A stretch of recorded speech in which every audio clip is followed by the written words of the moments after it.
Fala galera, tudo bem? Mais uma aula pra gente. Hoje a gente vai começar a entender algumas palavrinhas que a gente usa em genética, então conceitos básicos em genética. Antes de começar os conceitos, antes de começar a complicar com as palavras, vamos pensar um pouquinho nesse histórico da genética. Por volta de 1750 ali, os cientistas eles pensavam na pré-formação. O que seria isso?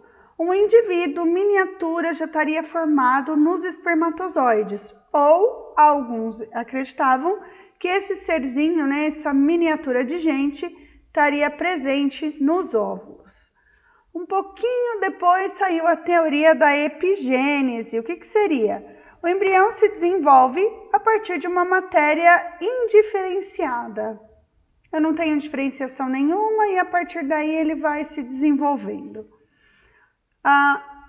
Um pouco mais de um século depois, Charles Darwin, que é o pai aí da teoria evolucionista, ele falava em pangênese. O que seria isso? Que os elementos sexuais, óvulos e espermatozoides, continham pequenas partículas que vinham de todas as partes do corpo, que mais tarde Gregor Mendel descobriu como hereditariedade, Mais tarde, desculpem, tá ali, ó, 1868 Darwin, 66 o Mendel. Mendel vem falando de características que são passadas de pais para filhos. E em 1900, os pesquisadores, alguns pesquisadores independentes em vários países do mundo, chegaram às mesmas conclusões de Mendel.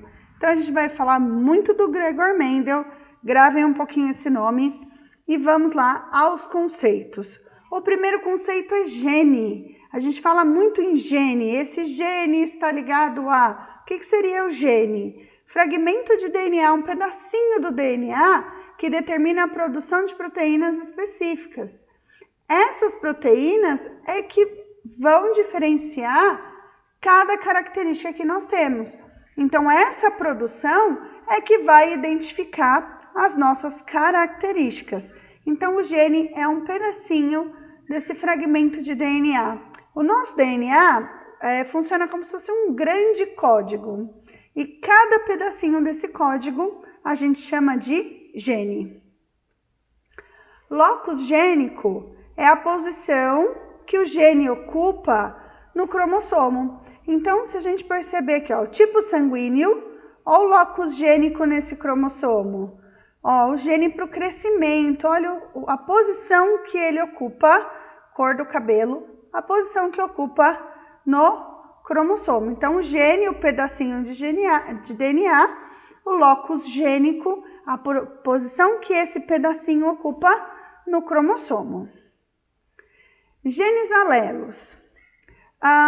Os genes alelos ocupam a mesma posição nos cromossomos homólogos.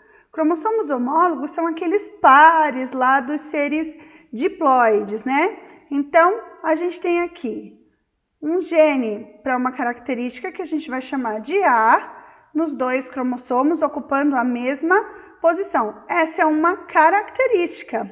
E aqui embaixo, ó, a gente tem o B, que a gente chama de Bzão, e o B minúsculo, que a gente chama de Bzinho. Então, ó, outra característica na mesma posição nos cromossomos homólogos, nos pares.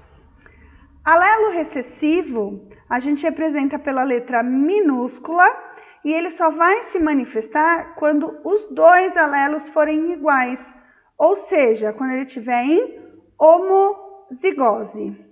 E o alelo dominante, ele se expressa tanto em homozigose, tanto em dose dupla, como em dose simples ou heterozigose. Então, se a gente olhar aqui o azão e o azão, os dois são dominantes, porque são letra maiúscula, e aqui a gente está em homozigose. Aqui embaixo tem um Bzão e um Bzinho.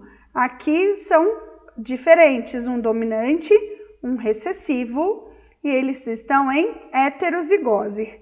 Para que essa característica recessiva fosse aparentemente visível, eu teria que ter as duas letrinhas minúsculas. Então, teria que ser Bzinho, Bzinho. sempre em homozigose. Então, a característica recessiva, o alelo recessivo, ele só vai se manifestar quando eu tiver os dois. Se eu tiver um dominante e um recessivo, quem vai prevalecer é o dominante. Mais um conceito, genótipo. O genótipo é a construção genética de um organismo, tudo que está lá no seu DNA. E o fenótipo são as características que a gente percebe nesse organismo. Então, eu posso estar relacionada com aparência, alguma característica fisiológica, e eu vou sofrer, essa característica vai sofrer influência do meio ambiente. Vou dar um exemplo aqui. Se eu tiver 2 cavalos, mesma raça, mesma linhagem genética, vieram do mesmo pai, da mesma mãe. Eu vou pegar um desses cavalos e vou deixar ele lá quietinho, só pastando, só na vida boa. O outro, eu vou tratar ele com uma alimentação mais rica em proteínas, por exemplo, eu vou submeter ele a treinamento pesado. O que vai acontecer? Eu pegar esses 2 cavalos depois de um tempo. O que eu tratei, fazendo treinamento, dando uma suplementação alimentar, vai estar mais musculoso, mais forte do que o outro. Então, se eu colocar os 2 para disputarem uma corrida, o mais forte vai, mais musculoso, mais treinado, ele vai conseguir ganhar essa corrida. Então, o que a gente tem? O genótipo deles pode ser igual, mas o meio ambiente influenciou. Então, o fenótipo, as características observadas neles, as características visíveis, serão diferentes. Quando a gente fala em dominância, né, gene dominante, a gente tem alguns tipos de dominância. Eu falo em dominância completa quando o gene dominante anula o gene recessivo, quando eu tenho heterozigose. Quando eu tenho a dominância incompleta, eu tenho um fenótipo, eu vou ter uma expressão intermediária. Por exemplo, aqui eu tenho uma planta vermelha e uma planta branca, ambas homozigóticas, Vzão para vermelha, Bzão para branca. Quando eu tenho a formação, né, a união desses gametas para a formação de uma planta, eu vou ter um Vzão e um Bzão. O que isso significa? Que essa planta, ela vai ser cor de rosa, ela vai ter um fenótipo intermediário, então nem vermelho nem branco. Quando a gente fala de dominância completa, eu teria um gene recessivo, vamos dar um exemplo, que o branco fosse o recessivo e eu teria o vermelho como dominante, ela seria vermelha, se eu tivesse uma dominância completa. Como ela é uma dominância incompleta, eu tenho um fenótipo intermediário. Falando sobre codominância, a gente está falando de expressões de genes que vão expressar os 2 ao mesmo tempo, como é o caso do tipo sanguíneo AB. Aqui a gente tem o sangue tipo A, aqui vai ser IA, IA é o meu genótipo. IA, Izinho, esse Izinho, ele é recessivo, que indica o tipo O. Olha só, o tipo O só vai ser expresso em homozigose porque ele é recessivo.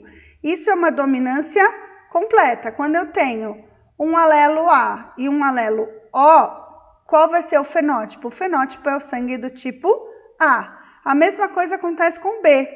Se eu tenho um alelo para B e um alelo para O, eu vou ter um fenótipo do tipo O. Isso é dominância completa para esses 2.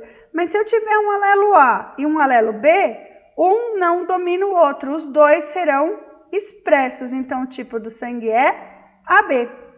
E os alelos letais são aqueles que não sobrevivem quando juntos. Então aquele ser humano com aqueles alelos, ele é incompatível desculpem, aqueles seres vivos, não seres humanos. Seres vivos com alelos letais são incompatíveis com a vida. E por fim, hereditário e congênito. Hereditário é tudo aquilo que vem dos genes transmitidos pelos pais. Então, todas as características que nós temos que são herdadas de pai e de mãe são hereditárias. Congênito é aquilo que está presente por ocasião do nascimento ou no ato do nascimento. Um exemplo de doença congênita, né, ou síndrome congênita, é a síndrome de Down. Hereditário, eu posso falar de diabetes, eu posso falar de hipertensão, e no caso dos congênitos, eu posso falar da síndrome de Down. A síndrome de Down, nem sempre o pai e a mãe têm a síndrome de Down. Foi alguma coisa durante o desenvolvimento desse embrião que levou a essa síndrome. Pessoal, sei que é muita palavrinha, sei que é muita coisa, mas a gente começa falando assim para a gente poder entender os experimentos de Mendel e aí a transmissão das características hereditárias. Espero que vocês tenham gostado. Deixa um likezinho, se inscreve no canal e até a próxima aula.